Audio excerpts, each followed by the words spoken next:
ऋषभ, मंजीत, मंजीत क्या? राशि धीरे से बोली, लेकिन मंजीत सर ठीक नहीं है। अभी भी डॉक्टर्स उनका ट्रीटमेंट कर रहे हैं। रिब्स टूटने के साथ साथ 2-3 जगह पर फ्रैक्चर भी हैं और सिर में भी थोड़ी अंदरूनी चोट है।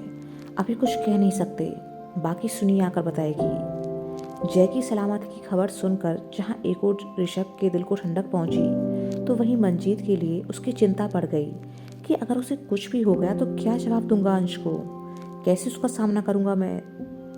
बहुत ज़्यादा प्यार करता हूँ मैं उसे, फिर कैसे उसकी आंखों में आंसू बर्दाश्त कर पाऊंगा। यह सब सोचते हुए ऋषभ वापस चेयर पर बैठ गया। राशि का गला भर आया था मंजीत की ऐसी हालत देखकर। वह अब जल्दी से अंदर चली गई कि कहीं रो ना पड़े। माही वापस से ऋषभ के पास बैठ गई। आप बिल्कुल टेंशन नहीं लो, जैसे जैसा ही हो गया है ना, वैसे ही मंजीत सर भी बहुत जल्दी अच्छे हो जाएंगे। ऋषभ ने मुस्कुराकर माही की तरफ देखा। हाँ, ऐसा ही होगा। कुछ ही देर में जय को आईसीयू से दूसरे रूम में शिफ्ट कर दिया गया। दवा के असर की वजह से वह भी बेहोश था। ऋषभ और माही उसके पास जा बैठे। माही उसे सही सलामत देख खुशी से रोने लगी। ऋषभ ने माहौल हल्का करने के लिए हंसकर कहा, तुम लड़कियों का भी ना कुछ समझ नहीं आता मुझे। जब जय की हालत खराब थी तब भी रो रही थी, और अब जब वो सही हो गया है तो भी रो रही हो। मतलब कुछ भी हो जाए, चुटकी को रोना जरूर है। माही यह सुन हल्के से हंस दी और अपने आंसू पोंछ डाले। ठीक है, अब नहीं रोऊंगी। ऋषभ, हाँ, ये की ना समझदारी वाली बात। तुम यहीं आराम से बैठो, मैं बाहर जाकर मंजीत के बारे में पता करता हूँ। अगर इसे होश आ जाए तो मुझे बता देना। माही, हाँ। ऋषभ रूम से बाहर निकला तो चेहरे की मुस्कान गायब हो चली थी और माथे पर शिकन आ गई। सिन्हा सर के पास भी दोनों की सेहत की खबर पहुंच चुकी थी। राधा माँ चुपचाप उठकर अपने कमरे में गई और एक डायरी में लिखा सिन्हा सर का नंबर निकाल उस पर कॉल किया। उन्होंने कबीर और बाकी भाइयों से कई बार सिन्हा सर का नंबर मांगा था, ताकि कभी भी ज़रूरत पड़ने पर वह उनसे बात कर अपने बच्चों की खैरियत पूछ सकें। लेकिन किसी ने भी उन्हें नंबर यह सोचकर नहीं दिया कि कहीं माँ बार बार फ़ोन कर सिन्हा सर को परेशान न कर दें। पर राधा माँ ने भी एक दिन चुपचाप कबीर के फ़ोन से वह नंबर निकाल ही लिया था। राधा माँ ने सभी से छिपकर सिन्हा सर को फ़ोन किया। पहले तो सिन्हा सर ने अनजान नंबर देखकर और बिजी होने की वजह से उस कॉल को इग्नोर कर दिया, लेकिन जब फ़ोन बार बार आने लगा तो आखिरकार उन्होंने कॉल रिसीव की। दूसरी तरफ से राधा माँ ने अपना परिचय दिया तो सिन्हा सर सोच में पड़ गए कि इनके पास मेरा नंबर कहाँ से आया और यह इतनी फ़ोन क्यों कर रही हैं। आज से पहले तो कभी नहीं किया, कहीं इन्हें कुछ पता तो नहीं पड़ गया। राधा माँ, माफ़ कीजिएगा, मैंने आपको बेवक्त परेशान किया। सुबह से रात हो चली है, किसी भी बच्चे से बात नहीं हो पा रही है। यहाँ सभी किसी अनहोनी की आशंका से डरे हुए हैं। मुझे पता है कि वो सभी मिशन पर गए थे। सब कुछ खैरियत से तो है, कोई हमसे बात क्यों नहीं कर रहा। मंजीत की बीवी का रो रो कर बुरा हाल हो रहा है, कहती है कि अजीब सी घबराहट हो रही है। जब तक मंजीत की खबर नहीं मिलेगी चैन नहीं आएगा। इस कहानी की सिन्हा सर लेखिका सोच में पड़ गए कि आखिर क्या कहें। यह ऑडियो क्या केवल इन्हें उनके सब बताना ऑफिशियल सही चैनल रहेगा। नीरा शर्मा उनकी पर खामोशी उपलब्ध से है। राधा अगर माँ आप को यह अंदाजा हो गया किसी था और चैनल पर कि सुन उनका रहे डर हैं बेवजह तो इसका नहीं है। सीधा अर्थ है उन्होंने कि उस अपना दिल चैनल के कठोर कर मालिक ने कहा, इसे चुरा कर ज्यादा पोस्ट मत किया है। सोचिए, जो भी खबर है आपसे सुना अनुरोध दीजिए। है कि ऐसे भूलिए लोगों मत की कि मैं एक हिम्मत फौजी की ना बीवी बढ़ाएं हूँ और और उनके मेरे चैनल सारे पर बच्चे इस फौजी कहानी ही को हैं। ना सुनें। तो किसी भी तरह की खबर सुनने का मैं मादा रखती हूँ। आप बस बता दीजिए कि बात क्या है। सिन्हा सर ने राधा माँ को जय और मंजीत की हालत के बारे में बता दिया। उन्होंने यह भी बताया कि जय फिलहाल खतरे से बाहर है, पर मंजीत का अभी भी ऑपरेशन चल रहा है। राधा माँ के लिए जय की खबर राहत देने वाली थी, लेकिन मंजीत की खबर पर उन्होंने अपने आंसू बड़ी मुश्किल से रोके। उन्होंने सिन्हा सर से रिक्वेस्ट की कि अगर हो सके तो किसी बच्चे से उनकी बात करा दें। सिन्हा सर, रात काफ़ी हो चुकी है, आपको सुबह तक का इंतज़ार करना होगा। देव और कबीर यहाँ नहीं हैं, ऋषभ हॉस्पिटल में है। राधा माँ फ़ोन रख कमरे से बाहर आ खड़ी हो साहिबा और अंश को देखने लगी। कई साल पहले भी यही सब हुआ था, बस साहिबा और अंश की जगह वो कबीर और रोहन थे। हाँ, कबीर थोड़ा बड़ा था, लेकिन बच्चे की उम्र चाहे कितनी भी हो, पिता का साया जब सर से उठता है तो दर्द बराबर ही होता है। राधा माँ की आंखों से आंसू छलछला उठे। उन्होंने खुद को संयमित किया और बाहर आकर तीनों बहुओं और रोहन से बोली, अरे ऐसे कैसे बैठे हो तुम लोग? मुझे तो बहुत भूख लग रही है, तुम्हें नहीं लग रही क्या? तारा किचन की ओर चलने को हुई। मैं अभी खाना बना देती हूँ। राधा माँ ने उसे रोका। अरे नहीं, बनाने की ज़रूरत नहीं है। अंश काफ़ी दिनों से कह रहा है ना कि मूवी देखने जाना है, तो मैंने सोचा है कि आज चलते हैं सभी। खाना भी बाहर ही खाएंगे। कुछ दिनों में 2 शादी हैं घर में, बहुत सारा काम करना बाकी है। आज हम लेडीज़ गैंग थोड़ा एंजॉय कर ले, फिर पता नहीं कब मौका मिलेगा। रोहन, तुम हमारे ड्राइवर बन जाना आज के लिए। मन किसी का भी नहीं था, लेकिन एक दूसरे का दिल रखने के लिए सभी चुपचाप तैयार हो मूवी देखने चले गए। उधर देव और कबीर अपनी टीम के साथ सर्च ऑपरेशन में जुटे हुए थे। कुछ वक्त बाद यह ऑपरेशन खत्म होने की कगार पर था। फिलहाल ऐसा कुछ लग नहीं रहा था कि कोई भी आतंकी जिंदा बचा है। सिन्हा सर ने अब उनसे कांटेक्ट कर बताया कि जय खतरे से बाहर है। देव और कबीर यह सुनकर बहुत खुश हुए।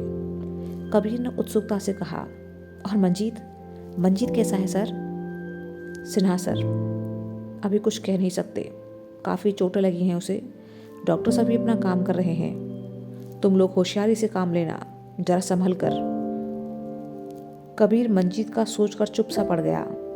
सिन्हा सर, कबीर कमज़ोर नहीं पड़ना। अगर तुम कमज़ोर पड़े तो देव टूट जाएगा, और फिर जब टीम के लीडर ही कमज़ोर हो जाएंगे तो उनका मनोबल कैसे बढ़ाओगे? उस टीम में मौजूद जूनियर्स तुम्हें ऐसे देख कैसे अपने बुरे हालातों में खुद को मजबूत करना सीखेंगे। कबीर ने गहरी सांस ली और खुद को संभाला। जी सर, मैं समझ सकता हूँ। पास खड़े देव ने जब उसे ऐसे देखा तो समझ गया कि मंजीत सही नहीं है। बात करने के बाद कबीर ने देव को खुद को देखते पाया तो मुस्कुराने की कोशिश की, लेकिन उससे पहले ही देव मायूस सा आगे बढ़ गया। कबीर उसकी हालत समझ रहा था, लेकिन कर भी क्या सकता था, क्योंकि इस वक्त इस ऑपरेशन को खत्म करना था। तकरीबन घंटे भर बाद सर्च ऑपरेशन इस खत्म हो ही कहानी गया। की लेखिका नीरा कबीर शर्मा सोल्जर्स है। को कुछ बोलने को यह हुआ ऑडियो कि केवल तभी उसकी उनके नज़र देव पर ऑफिशियल गई। चैनल वह नीरा थका शर्मा हुआ पर हारा सा उपलब्ध है। उन अगर लोगों की आप तरफ यह पीट कर किसी एक और तरफ चैनल पत्थर पर पर जा सुन रहे बैठा। हैं, तो इसका सीधा अर्थ है कबीर ने बाकी कि सोल्जर्स उस को भी चैनल थोड़ा के आराम मालिक करने के हैं, लिए कहा, इसे लेकिन चुराकर पोस्ट हर किया वक्त है। चौकन्ना रहने के लिए भी बोला। आपसे अनुरोध है कि सभी ऐसे थोड़ा दूर लोगों जाकर की बैठ हिम्मत गए। ना बढ़ाएं और उनके कबीर चैनल देव पर के इस पीछे जा कहानी खड़ा को ना हुआ। सुनें। क्या बात है? लगता है बहुत ज़्यादा थक गया है। देव, हाँ, बहुत ज़्यादा थक गया हूँ। मिशन पूरा हो गया, हो गई जीत, लेकिन उस हार का क्या जो हमें अपनों को खोने पर मिलती है। इस हार की भरपाई कोई भी जीत नहीं कर सकती। बस अब और नहीं होता। दिमाग सुन पड़ चुका है, हाथ पांव कांप रहे हैं मेरे, शरीर में ताकत ही नहीं बची। बार बार मंजीत का चेहरा मेरी नज़रों के सामने नजर आ रहा है। बहुत फिक्र हो रही है मुझे उसकी। बस जल्द से जल्द उसके पास जाना है, उसे सही सलामत देखना है। अगर वह नहीं होता ना, मैं तो पागल हो चुका होता तेरे जाने के बाद भी। वो मेरे साथ हल पर खड़ा रहा था, मुझे संभाला, लेकिन आज उसकी ये हालत है और हम कुछ नहीं कर। कहते हुए वह चुप हो गया और अगले ही पल गुस्से में पास ही पड़ा एक पत्थर का टुकड़ा उठा दूर फेंक दिया। वह अब एकदम चुप हो गया। कबीर, देव, पर देव ने कोई जवाब नहीं दिया।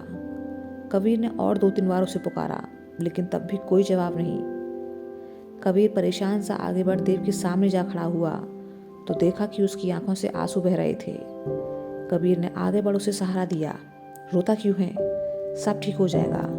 अपना मंजीत शेर है और मेरा शेर हार नहीं सकता। देव, यार मंजीत को कुछ नहीं होना चाहिए, फिर ऊपर वाला भले ही उसके बदले मेरी जान ले ले। एक छोटा बच्चा है उसका, क्या होगा उसका अगर इसे कुछ हुआ तो? कबीर, कुछ नहीं होगा, तू बस हिम्मत रख।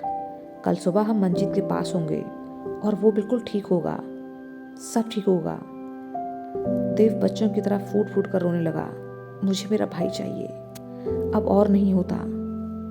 कबीर उसे थामे गुमसुम सा खड़ा रह गया। ऋषभ चेयर पर सिर झुकाए बैठा था। सुनी आईसीयू के बाहर निकल कर आई। किसी के आने की आहट पाकर ऋषभ ने जब उधर देखा तो सामने सुनी को पाया। उसका उतरा चेहरा बताने के लिए काफ़ी था कि मंजीत अभी सही नहीं है। यह देख ऋषभ ने वापस से सिर झुका लिया। सुनी जाकर फर्स्ट एड बॉक्स ले आई और उसके सामने आ खड़ी हुई। उसने वह बॉक्स ऋषभ के पास वाली चेयर पर रखा और धीरे से बोली, मंजी सर के हालत के बारे में कुछ भी कहना जल्दबाजी होगी। सुबह तक उनकी कंडीशन को मॉनिटर करेंगे। तब तक कुछ पॉजिटिव रेस्पॉन्स आ गया तो फिर सब सही होगा। बस कैसे भी करके रात निकल जाए और सर की कंडीशन स्टेबल रहे। ऋषभ ने सुनी की बात पर कोई रेस्पॉन्स नहीं दिया। सुनी, आपको भी कुछ चोटें हैं सर, चलिए हम बैंडेज लगा देते हैं। ऋषभ ने उसकी बात का फिर कोई जवाब नहीं दिया। सुनी ने ऋषभ के कंधे पर हाथ रखा। आप परेशान मत होइए, सब ठीक हो जाएगा। मंजीत सर एक सच्चे फाइटर हैं, वो बिल्कुल ठीक हो जाएंगे। यह बुरा वक्त भी इस रात के साथ ही गुजर जाएगा। ऋषभ ने अपने रूंधे गले को सही किया। मैं मंजीत से मिलना चाहता हूँ। सुनी, आप अभी उनसे मिलकर क्या करेंगे? वो अभी होश में भी तो नहीं है। उन्हें ऐसी हालत में देखकर आपको सिर्फ तकलीफ ही होगी। ऋषभ, मुझे बस एक बार देख लेने दो प्लीज। सुनी ने उसकी बात को इग्नोर कर दिया। आपको भी चोट लगी है, दर्द हो रहा होगा, चलिए हम आपकी चोटों। बोलते हुए उसने जैसे ही बॉक्स की तरफ हाथ बढ़ाया कि ऋषभ ने उससे पहले ही गुस्से में वो बॉक्स उठाकर एक और जोर से फेंक कर मारा और उठ खड़ा हुआ। सुनी यह देख घबराकर पीछे हट गई। ऋषभ चिल्ला पड़ा, मैं क्या कह रहा हूं तुम्हें सुनाई भी पड़ रहा है? मुझे मंजीत से मिलना है।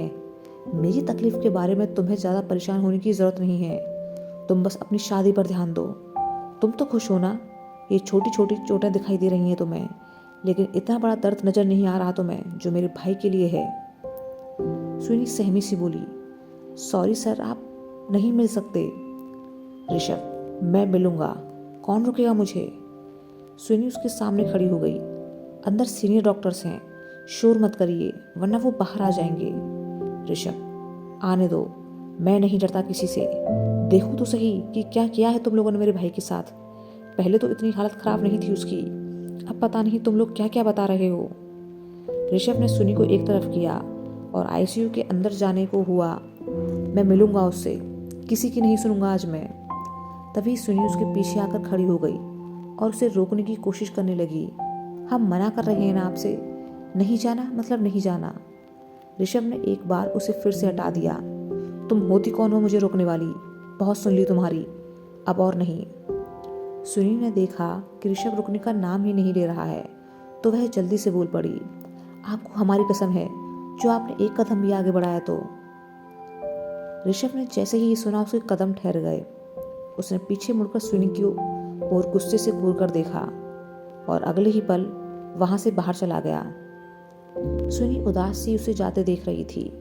उसे समझ नहीं आ रहा था कि ऋषभ सर को उसकी शादी के बारे में कैसे पता, और इस वक्त उसे शादी के लिए सुनाने की क्या जरूरत थी? खुद भी तो कर रहे हैं शादी, फिर उसे ही क्यों सुनाया? वह कुछ सोचकर अंदर चली गई। राधा माँ सभी के साथ वापस घर लौट आई। तभी मिस्टर दीक्षित का फोन उनके पास आया। उन्होंने बताया कि बड़ी मुश्किल से उनका नंबर मिला है। वो बस जय के बारे में पूछना चाहते थे कि वह सही तो है। राधा माँ अपने कमरे में चली गई ताकि कोई सुन ना ले। माँ ने उन्हें बताया कि जय घायल हुआ था लेकिन अब वो बिल्कुल ठीक है, तो वो परेशान ना हो, घबराने की जरूरत नहीं है। मिस्टर दीक्षित दुखी हो गए। मुझे उससे बात करनी है। राधा माँ, कल बात कर लीजिएगा। मिस्टर दीक्षित, बाकी सब सही है ना? राधा माँ, नहीं, मेरा एक बेटा मंजीत अभी भी मौत से लड़ रहा है और मुझे पूरा भरोसा है कि वो जरूर जीतेगा। मिस्टर दीक्षित, ऐसा ही होगा। दोनों ने कुछ देर बातें की, फिर फोन रख दिया। राधा माँ ने मुड़कर देखा तो सामने तारा और मौली खड़ी थीं। दोनों आगे बढ़ राधा माँ के पास आईं। तारा, माँ आपने हमें पहले क्यों नहीं बताया? हुआ क्या है वहाँ? मौली, और बाकी सब कैसे हैं? राधा माँ ने उन्हें चुप रहने का इशारा किया। धीरे बोलो वरना साहिबा सुन लेगी, जो मैं नहीं चाहती। माँ ने उन्हें सब कह सुनाया। मंजीत की हालत जानने के बाद तारा मौली रो पड़ी। राधा माँ के भी आंसू बह चले कि तभी मौली ने देखा कि साहिबा उधर ही आ रही है। उसने बाकी दोनों को इशारा कर दिया। तीनों ने फटाफट से अपने आंसू पोंछ लिए। तकरीबन आधे घंटे बाद सुनी ऋषभ को ढूंढते हुए हॉस्पिटल के बाहर उसके पास जा पहुंची। ऋषभ ने उसे देखा तो नाराज सा बोला, जाओ यहाँ से, कुछ वक्त के लिए मुझे अकेला छोड़ दो। सुनी, छोड़ देंगे अकेला, लेकिन जो कहने आए हैं हम वो सुन लीजिए एक बार। ऋषभ का दिल सा बैठ गया कि पता नहीं है क्या कहने आई है। सुनी, हम सीनियर से परमिशन ले आए हैं, आप बस 5 मिनट मंजीत सर के पास रुक सकते हैं। यह सुनते ही ऋषभ के चेहरे पर मुस्कान तैर गई। सच? सुनी, हाँ, पर आप वहाँ गुस्सा नहीं करेंगे। ऋषभ जल्दी से बढ़कर उसके पास आया और उतावला होते हुए बोला, बिल्कुल नहीं करूँगा, कब मिल सकता हूँ मंजीत से? सुनी, अभी। यह सुनते ही ऋषभ जल्दी से हॉस्पिटल के अंदर भागा। सुनी भी उसके पीछे चल दी। कुछ देर बाद ऋषभ आईसीयू के अंदर पहुंचा और मंजीत के पास आया। उसकी हालत देखते ही ऋषभ की मुस्कान गायब हो गई और चेहरे पर दर्द छलक उठा। पीछे आ खड़ी सुनी दूर से ही यह सब देख रही थी। मशीनों से घिरा हुआ मंजीत अब एकदम शांत लेटा हुआ था। ऋषभ ने उसके बिखरे बालों को करनी से बनाया और मंजीत को पुकारा, मंजीत, अबे आंखें तो खोल, तू सुन भी रहा है बलबुद्धि? अरे यार, ऐसे थोड़े ही होता है, बहुत सो लिया, चल अब उठ जा। लेकिन मंजीत का कोई रिएक्शन नहीं आया। उसकी हालत अब ऋषभ से बर्दाश्त नहीं हो रही थी। वह जैसे तैसे खुद को संभाल रहा था। सुनी ने कहा कि अब ऋषभ को वहां से जाना चाहिए। ऋषभ बिना कोई बहस किए चुपचाप बाहर निकल गया और कॉरिडोर में परेशान सा इधर उधर घूमने लगा। दरअसल वह खुद को रोने से रोकने की कोशिश कर रहा था, इसलिए मंजीत से ध्यान हटाने की कोशिश कर रहा था। आखिरकार उसकी आंखें गीली हो गईं। उसने उन्हें चुपके से साफ किया और मुड़ा तो सामने सुनी खड़ी थी। ऋषभ एक पल को ठहरा, फिर वहां से जाने लगा कि सुनी ने टोका, अगर दिल भारी हो रहा है तो रो लीजिए, दर्द थोड़ा कम हो जाएगा। ऋषभ, नहीं, मैं ठीक हूँ। सुनी, झूठ बोल रहे हैं आप, साफ पता पड़ रहा है कि आप अपनी तकलीफ छिपाने की कोशिश कर रहे हैं। ऋषभ जाने लगा कि सुनी ने उसका हाथ पकड़ उसे रोका। दोनों कुछ वक्त तक एक दूसरे को देखते रहे। अब ऋषभ से रहा नहीं गया। उसके सब्र का बांध टूट गया। उसने सुनी की तरफ से पीठ कर ली और रो पड़ा। सुनी उसे ऐसे टूटते देख खुद भी रो पड़ी। वो सही हो जाएंगे, हमारा दिल कहता है। ऋषभ कुछ वक्त तक चुपचाप रोता रहा, फिर मुड़ा और आगे बढ़ सुनी को गले से लगा लिया। मंजीत के साथ साथ सुनी को खोने के एहसास के डर से ही वह फूट कर रो पड़ा। अब और सहन नहीं होता मुझसे तेज, मैं किसी और को खोना नहीं चाहता। पहले माँ बाबा को खो दिया, फिर तुम्हें पाने से पहले ही खो दिया, और आज मंजीत को खोने का डर है। नहीं, मैं अब और कुछ नहीं खो सकता, किसी भी कीमत पर नहीं। बहुत मुश्किल से संभाल रहा हूँ खुद को, बर्दाश्त नहीं होता मुझसे अब और।